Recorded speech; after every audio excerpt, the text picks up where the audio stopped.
Hello everyone, today we will start chapter 8 trigonometry. First of all हम इसके introduction से start करेंगे कि ट्रिग्नोमेट्री क्या होती है और इसका क्या यूज है। अब जो हमारा वर्ड है trigonometry, it is derived from the Greek words, मतलब ये कुछ ग्रीक वर्ड्स को मिलाकर बनाया गया है। अब जिसमें कौन कौन से ग्रीक वर्ड्स जैसे लाइक ट्राई, गन और metry and metron, this are the same thing. अब ट्राई का मीनिंग होता है 3, गन का मतलब साइड्स और मेट्री का मतलब मेजरमेंट। मीन्स इसका ओवरऑल मीनिंग क्या हो गया, मेजरमेंट ऑफ द 3 साइड्स। अब इसकी डेफिनेशन क्या है, trigonometry is the study of relationship between the sides and the angle of A triangle, कि किसी भी ट्रायंगल के साइड्स और एंगल के बीच में जो रिलेशनशिप होती है उसे हम किसकी हेल्प से फाइंड आउट कर सकते हैं, ट्रिग्नोमेट्री। मतलब जैसे हमारे पास सपोज एक ट्रायंगल है, अब हमें पता है ट्रायंगल में 3 साइड्स होती हैं और एंगल भी कितने होते हैं, 3 एंगल्स होते हैं। अब अगर हमें शो करना है कि इनकी साइड्स और एंगल के बीच में क्या रिलेशन है, तो हम किसकी हेल्प से शो कर सकते हैं, ट्रिग्नोमेट्री की हेल्प से। और इस चैप्टर में हम जो भी ट्रिग्नोमेट्री का कंसेप्ट पढ़ेंगे वो राइट एंगल ट्रायंगल के बेस पर करेंगे। में जो भी एंगल और साइड्स के बीच में हम रिलेशनशिप दिखाएंगे वो कौन से ट्रायंगल पर दिखाएंगे, राइट एंगल ट्रायंगल पर। अब इस चैप्टर में हम कुछ ट्रिग्नोमेट्रिक रेशियो ऑफ एंगल के बारे में स्टडी करेंगे। सबसे पहले ट्रिग्नोमेट्रिक रेशियो ऑफ एंगल होती क्या है।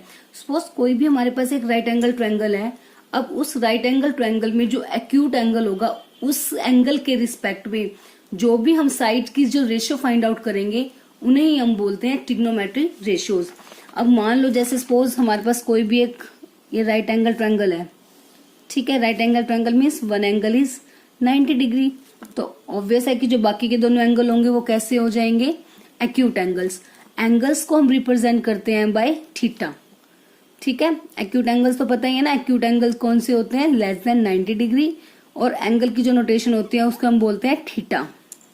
तो इन दोनों में से जिस भी एंगल के रिस्पेक्ट में हमें साइड्स फाइंड आउट करनी होगी उसको हम क्या नाम दे देंगे, थीटा। और जो हमारे पास ट्रिग्नोमेट्री रेशियोज होती है जो हम इस चैप्टर में पढ़ेंगे वो कितनी होती है, वो टोटल 6 होती हैं। ये 6 ट्रिग्नोमेट्री रेशियोज हैं हमारी एंगल को फाइंड आउट करने के लिए। अब फर्स्ट ऑफ ऑल है sign theta, cosine theta, tangent theta, cosecant theta, secant theta and cotangent theta. ये 6 ट्रिग्नोमेट्री रेशियोज हैं। ये आपको लर्न रखनी है, मतलब ध्यान में रखना है कि कौन कौन सी हमारी ट्रिग्नोमेट्री रेशियोज होती हैं। नंबर 1 साइन थीटा, इसको शॉर्ट फॉर्म में हम ऐसे राइट कर सकते हैं, sine theta. Cosine theta, cos theta. Tangent theta, इसकी शॉर्ट फॉर्म में हम राइट कर सकते हैं tan theta. Cosecant theta, cosecant theta, COSEC मतलब हाफ कोसिक तक, cosec theta. Secant theta, sec theta. Cotangent theta, cot theta. इस टाइप से हम इसको शॉर्ट फॉर्म में राइट कर सकते हैं, बट इसकी जो फुल फॉर्म होगी, जो इसको हम स्पीक करेंगे, इसकी प्रोनाउंसिएशन होगी वो ऐसे ही होगी, साइन, कोसाइन, या इसको कोस से भी हम बोल देते हैं, tangent, cosecant, secant and cot. अब हम वो डिस्कस करेंगे कि इन एंगल्स का जो ट्रायंगल की साइड होती है उसकी रेशियो के साथ उसे हम कैसे रिप्रेजेंट करेंगे। अब देखो ट्रिग्नोमेट्रिक रेशियो को हम कैसे डिफाइन करेंगे। सपोज जैसे हमारे पास एक राइट एंगल ट्रायंगल है, ठीक है। ये एक राइट एंगल ट्रायंगल है, ये एंगल हो गया 90 और ये एंगल क्या है, थीटा। अब हमें इस एंगल के रिस्पेक्ट में जो है साइड्स फाइंड आउट करनी है, ठीक है। अब इस एंगल के रिस्पेक्ट में अगर हमें साइड फाइंड आउट करनी है तो अब जो मैं वैल्यूज फाइंड आउट करूंगी वो क्या हो जाएंगी, sine theta, cos theta, tangent theta, cosecant और सिकेंट की। अब वो वैल्यूज कैसे फाइंड आउट करेंगे। अब हमें पता है राइट एंगल ट्रायंगल में जो 90 डिग्री के सामने वाली साइड होती है उसे हम क्या बोलते हैं, हाइपोटेन्यूज, और 90 डिग्री वाली लाइन को परपेंडिकुलर और बेस। अब यहाँ पे हमें एक चीज ध्यान रखनी है कि थीटा अगर हमने यहाँ पे लिया है तो ये हमारा हो जाएगा बेस, और सपोज हमें इस एंगल के रिस्पेक्ट में वैल्यू फाइंड आउट करनी है, उस केस में बेस हमारा ये बन जाएगा। तो मतलब आपको ये याद रखना है जो बेस होगा वो हमारा कौन सा होगा, जहाँ पे 90 डिग्री का, और वो एंगल जिसके रिस्पेक्ट में हमें जो है रेशियो फाइंड आउट करनी है वो एंगल जहां पर भी होगा वो लाइन हमारी बेस होगी। अगर ये एंगल यहाँ पे आ गया तो ये हमारा बेस बन जाएगा, और अगर यहाँ पर है ये थीटा तो ये हमारा बेस बन जाएगा। अब हम ट्रिग्नोमेट्री रेशियोज की वैल्यू फाइंड आउट करते हैं। फर्स्ट ऑफ ऑल आती है हमारी साइन थीटा। जो साइन थीटा होता है वो इक्वल होता है परपेंडिकुलर बाय में हाइपोटेन्यूज, मतलब P by H, perpendicular by में हाइपोटेन्यूज। अब थीटा ये है ना, तो इस केस में परपेंडिकुलर, मतलब एक चीज ध्यान रखनी है, साइन थीटा ये एंगल निकालना है तो इसके सामने वाली लाइन, मतलब इस एंगल के अपोजिट जो लाइन होगी उसकी वैल्यू बाय में जहां पर ये एंगल बना होगा, P बाय H, मतलब एक तो हाइपोटेन्यूज तो चाहे हम इस एंगल की वैल्यू फाइंड आउट करेंगे या इस एंगल की फाइंड आउट करेंगे, हाइपोटेन्यूज ऑलवेज सेम रहेगी, क्योंकि जो हमारा 90 डिग्री का एंगल है वो तो फिक्स है, तो हाइपोटेन्यूज हमेशा उसके सामने वाली रहेगी। ये लाइन हमेशा फिक्स है, सिर्फ चेंज क्या होंगे हमारे बेस और परपेंडिकुलर। ठीक है, तो साइन थीटा हो गया P बाय H, मतलब इसके अपोजिट वाली साइड बाय में हाइपोटेन्यूज। सेम ऐसे कोस थीटा होता है B बाय H, मतलब जिस लाइन पर ये एंगल बनेगा वो बाय में हाइपोटेन्यूज।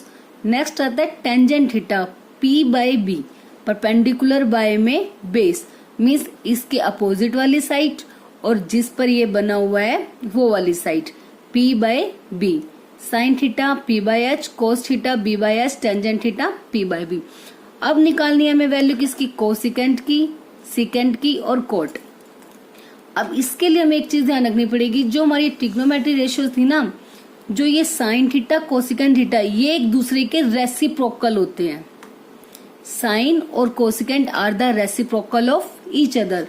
ऐसे ही जो कोस और सिकेंट होते हैं वो एक दूसरे के रेसिप्रोकल होते हैं।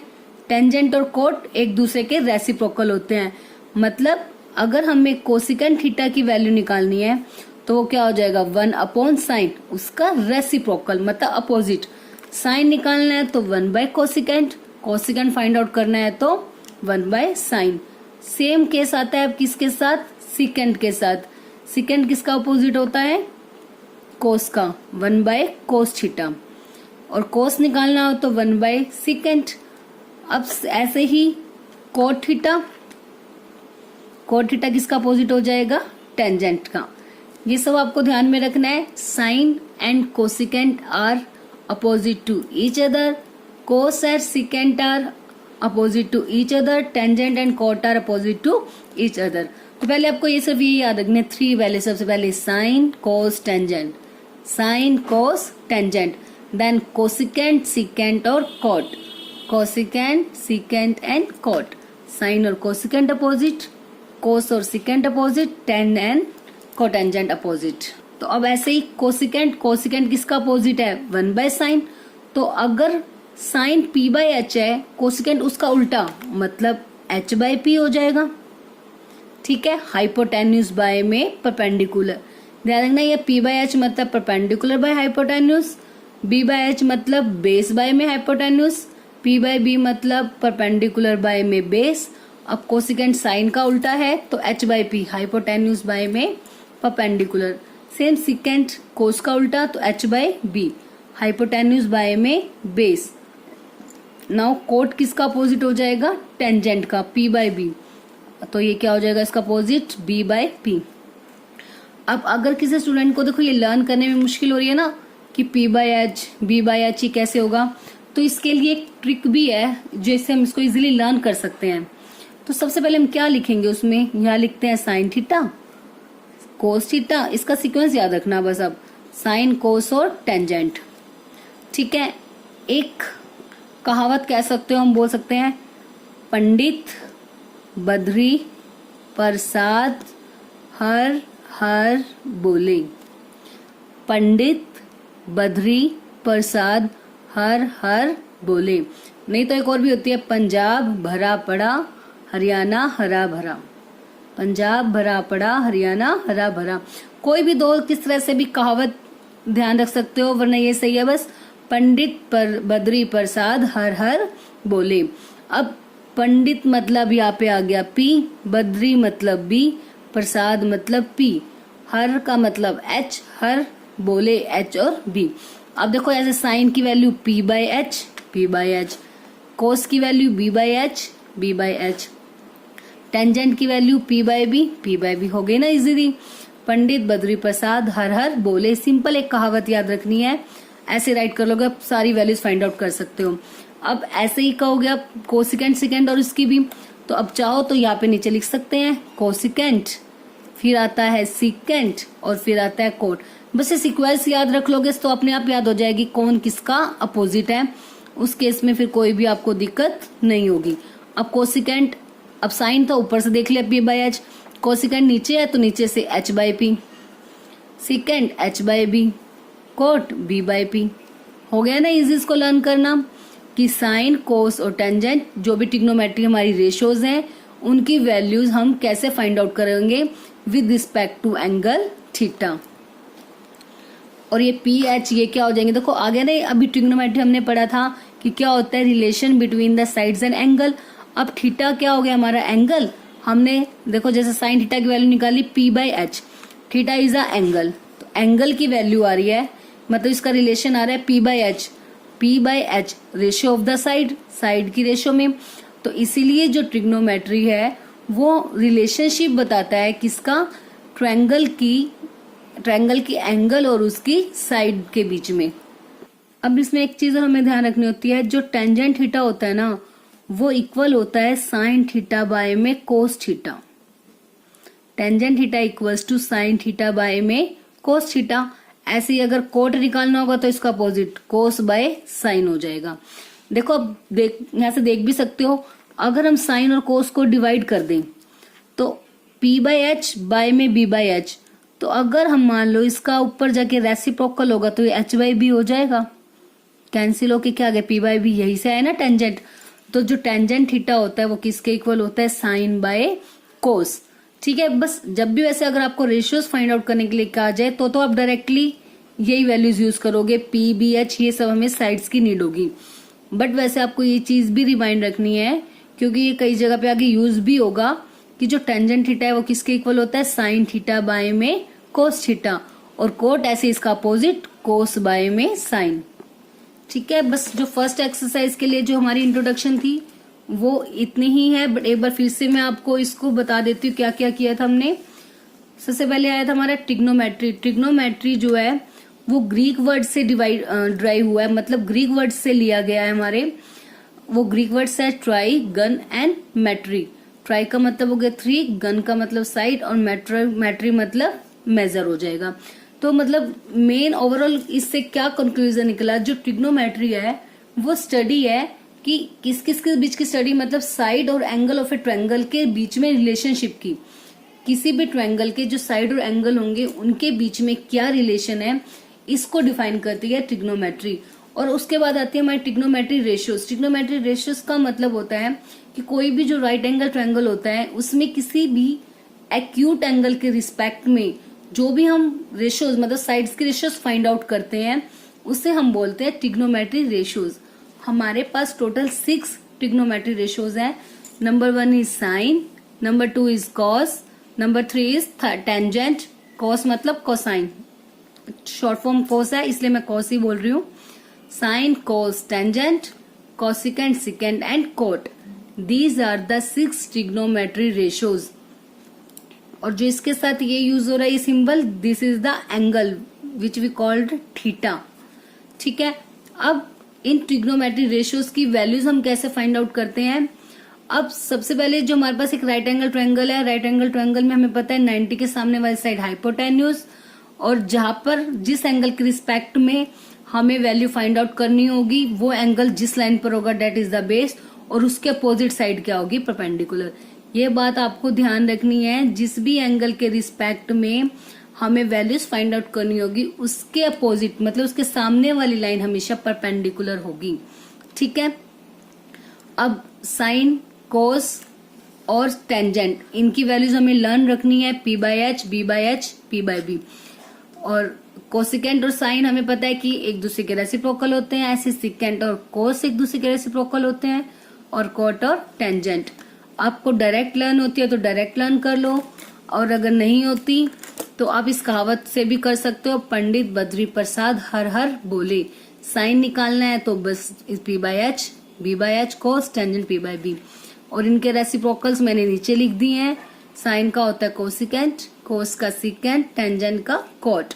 तो कोसिकेंट इसका opposite, secant H by B, cot B by P. बस इसी तरह से हम सभी वैल्यूज फाइंड आउट कर लेंगे।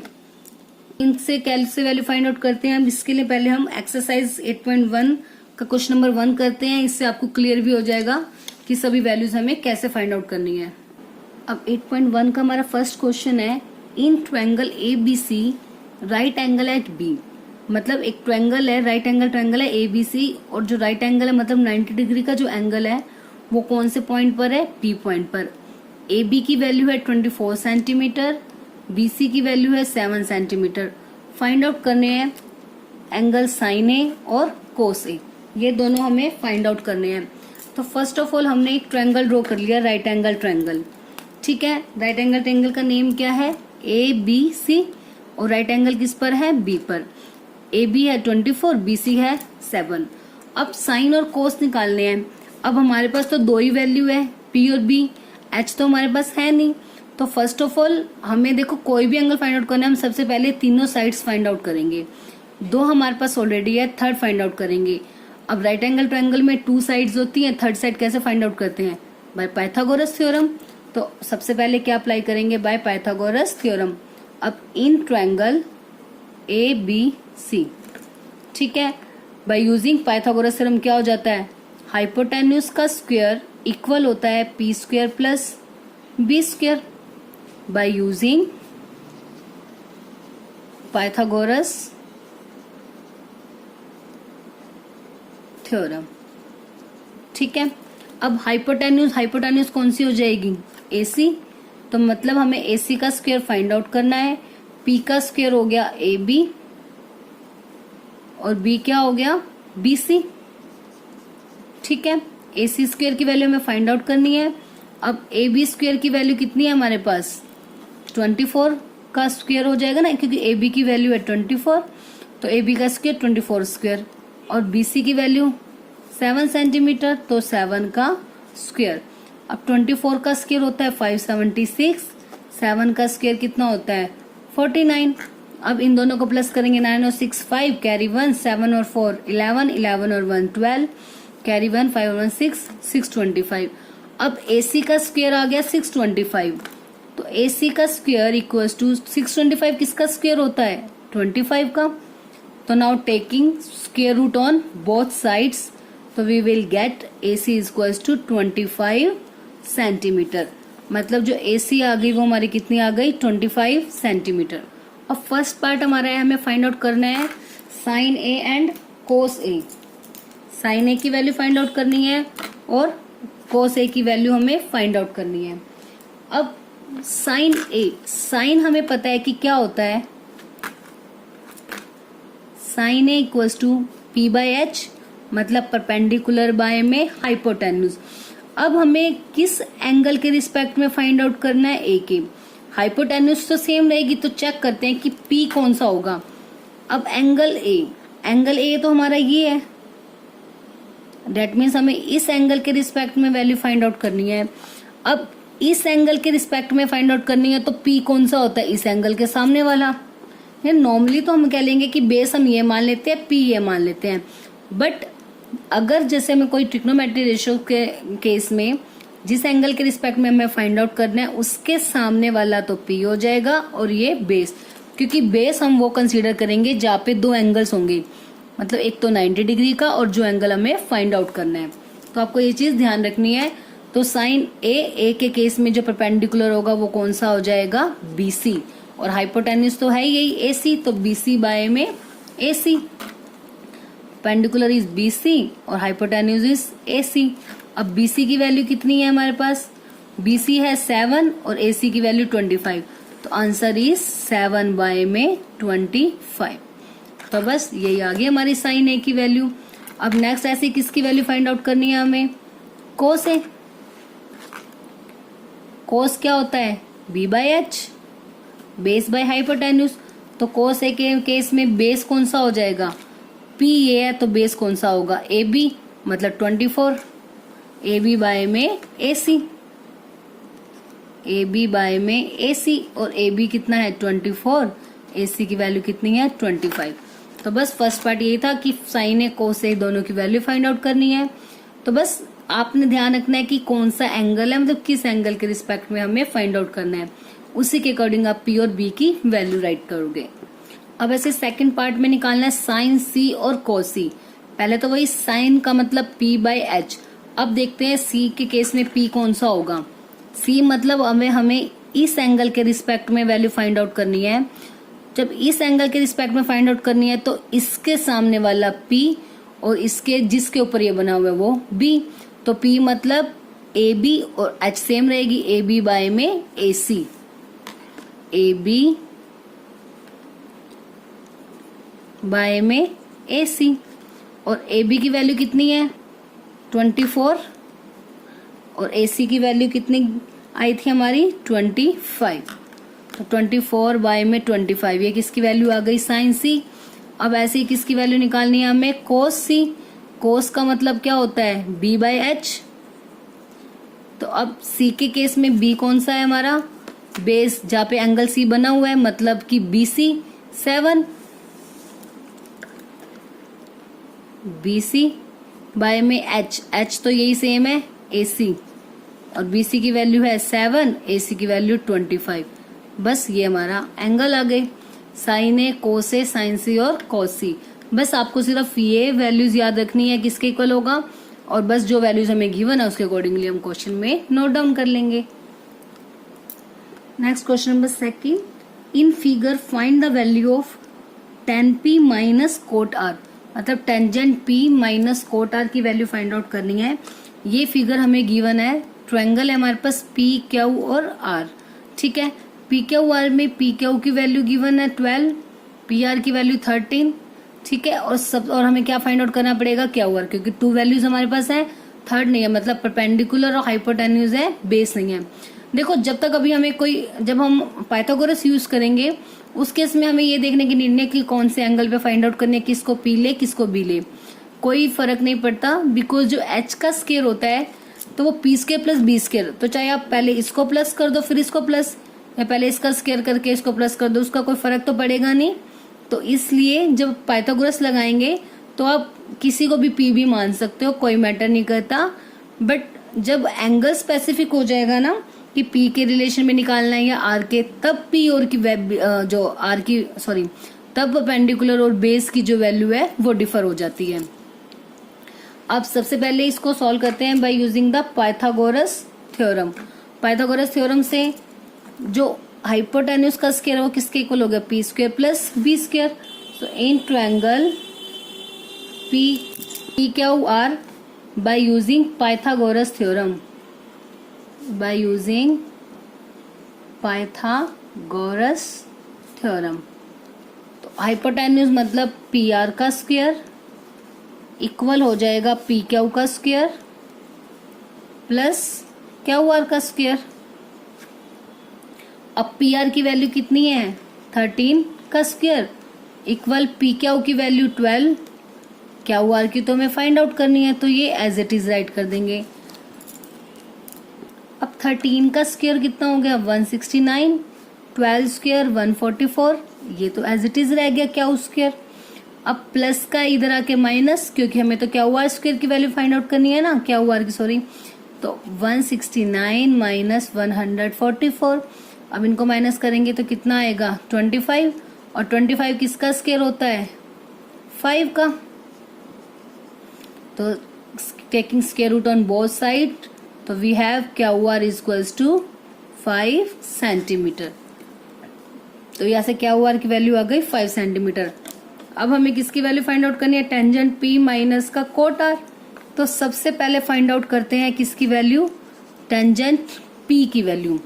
टेंजेंट किसके इक्वल होता है पी बाय बी। ठीक है, परपेंडिकुलर बाय में हाइपोटेन्यूज।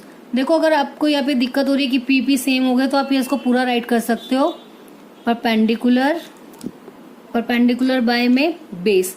अब पी के रिस्पेक्ट में निकालना है, पी के रिस्पेक्ट में मतलब इस एंगल के रिस्पेक्ट में निकालना है। तो परपेंडिकुलर कौन सा होगा इसके सामने वाला, बस ध्यान रखना पी के रिस्पेक्ट में तो इसके सामने वाला परपेंडिकुलर, मतलब 5 बाय में बेस जिस पर एंगल बना हुआ है 5 बाय में 12, ये आ गया टेंजेंट पी। और फिर क्या निकालना है, cot R. Cot R, cot क्या होता है, टेंजेंट होता है पी बाय बी, तो कोट क्या होता है, बी बाय पी ना, उसका अपोजिट, क्योंकि जो टेंजेंट होता है वो कोट का रेसिप्रोकल होता है, ऐसे ही कोट होता है वो किसका रेसिप्रोकल हो जाएगा, टेंजेंट।